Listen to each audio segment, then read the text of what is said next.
Most parents will do anything to make sure their children have a great life. But what if your baby is born with a brain injury and the doctors say there's not much they can do? One single father here in Montreal decided that was not good enough for him, so he found an alternative, oxygen therapy. The hard part is trying to get the medical system to take it seriously. Tonight, a special report about his little daughter, Ava Rose. Here's Tara Schwartz.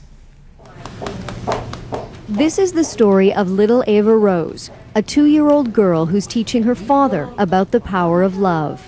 She's a pure display of strength, and she's bringing value to my life and to the value to the lives of others around her. It's a life that struggled into the world. Ava Rose was born with severe brain trauma and cerebral palsy. The doctors said her quality of life would be negligible.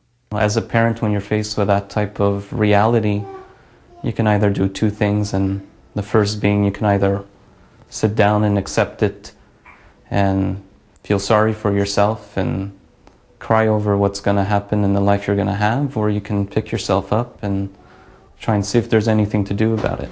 Hey princess, here we go. Richard Cote chose to do something. He scoured the internet looking for options and ideas. That's when he found Claudine Lanois and her fierce passion for an alternative therapy. I've spent my life, the last 11 years, dedicated to hyperbaric oxygen therapy. In the arms of her great-uncle, Ava Rose enters this chamber dozens of times a year. The chamber itself has been around for centuries, widely known for treating scuba divers with the bends.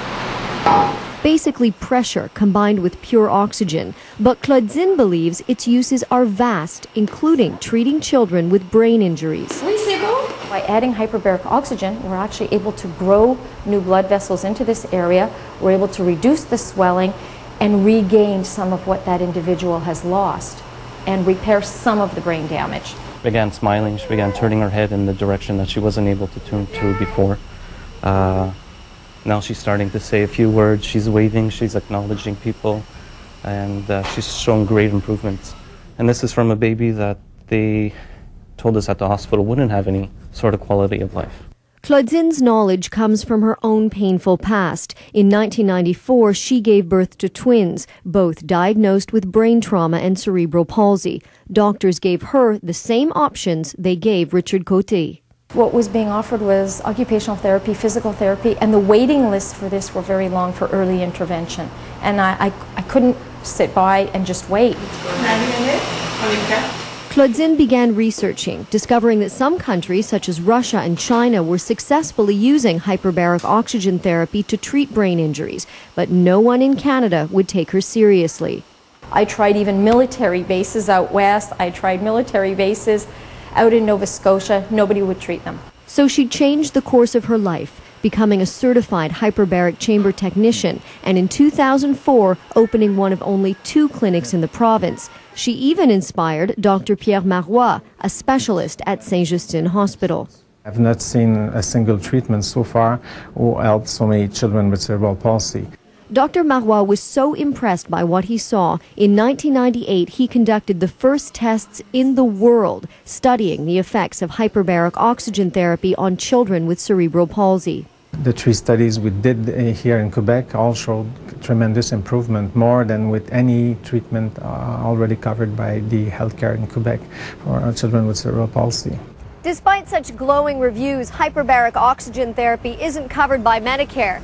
Not in Quebec, not in any province in Canada. The government says there's not enough evidence that it works, but most believe it's a question of cost. It's expensive, upwards of $10,000 per child per year. I think it may have everything to do with money. So hundreds of Quebec families seeking this treatment pay from their own pockets, believing it's worth every penny.